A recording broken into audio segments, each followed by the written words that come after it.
بسم اللہ الرحمن الرحیم۔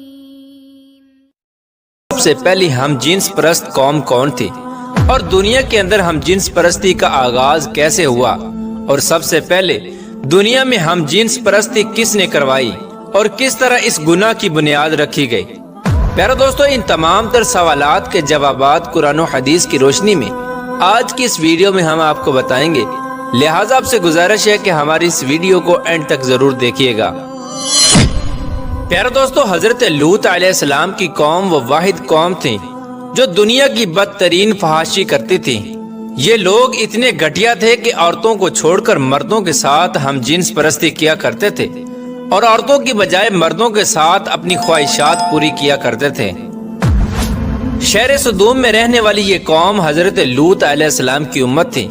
حضرت لوط علیہ السلام کو اللہ تبارک و تعالی نے نبوت سے سرفراز فرمایا تھا۔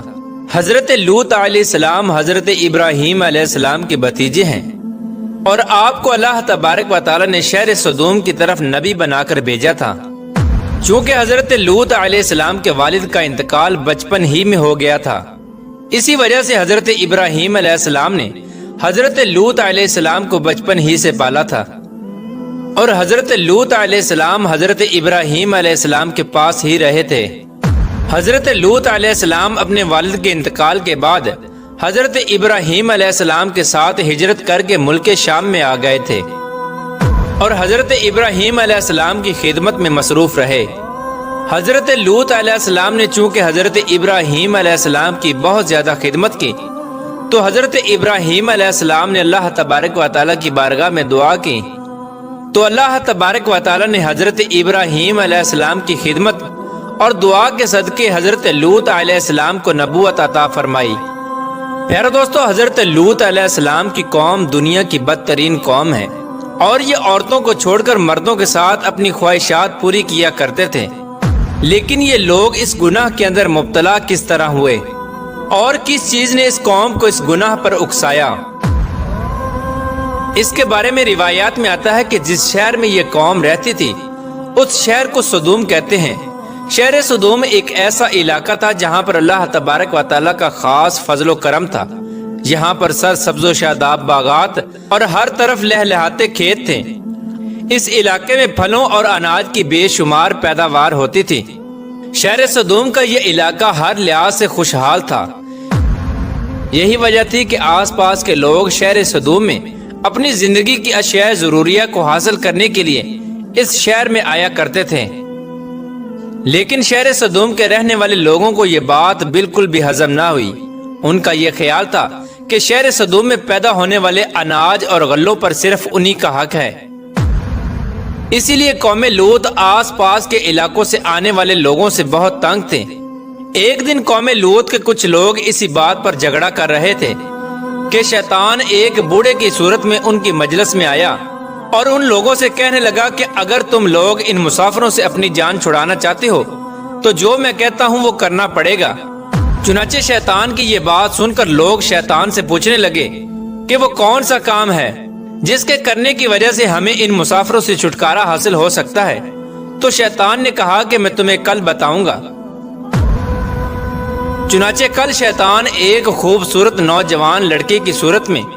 ان لوگوں کے پاس آیا اور شہر سدوم کے لوگوں کو اپنی طرف مائل کرنے لگا، یہاں تک کہ شہر سدوم کے لوگ اس لڑکے کی طرف مائل ہو گئے اور اس خوبصورت لڑکے کے ساتھ زنا کر بیٹھے۔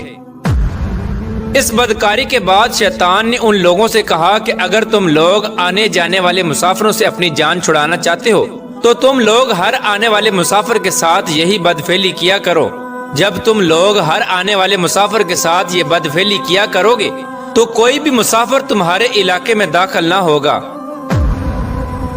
پیارے دوستو، اس طرح شیطان نے سب سے پہلے اس قوم سے بدفعلی کروائی اور اس گناہ کا اس قوم کو ایسا چسکا لگا کہ وہ اس گناہ کے عادی بن گئے، اور نوبت یہاں تک پہنچ گئی کہ لوگ عورتوں کو چھوڑ کر مردوں کے ساتھ اپنی جنسی تعلقات قائم کرنے لگے اور اپنی خواہشات پوری کرنے لگے۔ یہ گناہ شہر سدوم کے اندر اس قدر عام ہو گیا کہ ہر گھر میں یہ گناہ ہونے لگا اور کوئی بھی محفل اس گناہ سے خالی نہ ہوتی۔ ادھر جب حضرت لوط علیہ السلام کو اپنی قوم کے اس فعل کا پتہ چلا تو حضرت لوط علیہ السلام بہت غمگین ہوئے اور حضرت لوط علیہ السلام نے اپنی قوم کو اللہ تبارک و تعالیٰ کے عذاب سے ڈرایا اور اس گناہ سے منع کیا، جس طرح کہ اللہ تبارک و تعالیٰ قرآن پاک میں ارشاد فرماتا ہے، اور کیا وہ بے حیائی کرتے ہو جو تم سے پہلے جہاں میں کسی نے نہ کی؟ تم مردوں کے پاس شہوت سے جاتے ہو عورتوں کو چھوڑ کر، بلکہ تم لوگ حد سے گزرے ہوئے ہو۔ پیارے دوستو، یہ بدبخت قوم اس گناہ کے اندر اس قدر مبتلا ہو گئی کہ حد سے زیادہ بڑھ گئی۔ حضرت لوط علیہ السلام نے اپنی قوم کو بارہا دفعہ سمجھایا، لیکن یہ قوم اس گناہ سے باز نہ آئی۔ جب حضرت لوط علیہ السلام اس قوم کو اس گناہ سے منع کرتے تو یہ لوگ حضرت لوط علیہ السلام کو برا بھلا کہتے، اور نوبت یہاں تک پہنچ گئی کہ حضرت لوط علیہ السلام کو اس شہر سے نکالنے کی دھمکیاں دینے لگے، جس طرح کہ اللہ تبارک و تعالیٰ قرآن پاک میں ارشاد فرماتا ہے، اور اس کی قوم کا کچھ جواب نہ تھا مگر یہی کہ ان کا کہنا تھا کہ اپنی بستی سے نکال دو، یہ لوگ پاکیزگی چاہتے ہیں۔ اس طرح جب یہ قوم حد سے زیادہ بڑھ گئی اور حضرت لوط علیہ السلام کو دھمکانے لگی، اور ساتھ ہی حضرت لوط علیہ السلام کو یہ کہنے لگی کہ اگر تم اللہ تبارک و تعالیٰ کے سچے نبی ہو تو ہم پر وہ عذاب لے آؤ جس عذاب سے تم ہم کو ڈراتے ہو،